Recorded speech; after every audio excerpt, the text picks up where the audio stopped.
How to reduce lag in Roblox. Hey there, welcome back to our channel. So reducing lag in Roblox can significantly improve your gameplay experience, and here's a complete guide to help you minimize or eliminate lag on Roblox across PC, mobile, and console.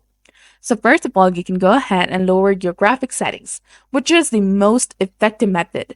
For that, you need to go ahead and open a game that you'd like to play.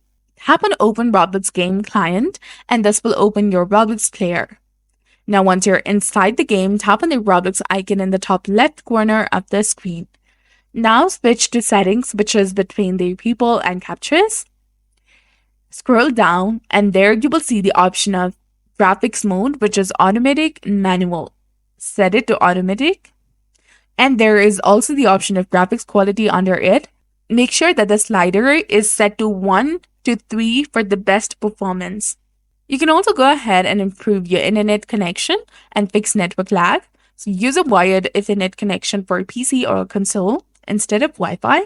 And on Wi-Fi, you can ensure that you're close to the router and avoid interference. So avoid downloading or streaming while playing, and restart your router or modem if your ping is high. You can also try closing the background apps. Shut down unnecessary apps, example Discord, Chrome, Spotify, that use these CPU RAM. For that, you need to use the task manager. So go ahead and right click on the Windows icon in the bottom left corner of the screen, and then tap on task manager, go to processes, and select the application that you'd like to. Simply right click on it and then tap on end task, and you'll be done. And if you're on laptop, you can go to battery settings and set to best performance.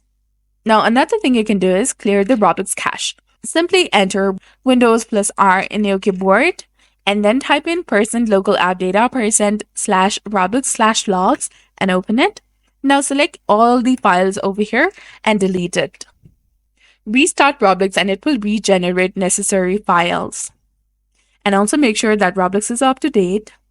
And you can use the tools or extensions like BD Roblox or Better Roblox to pick smaller servers. You can also try deleting the unused apps or games and restart your device regularly. So that's all there is to it. I hope you found this video helpful. If you did, don't forget to like, comment, share, and subscribe to our channel for more amazing tips and tutorials. Thanks for watching.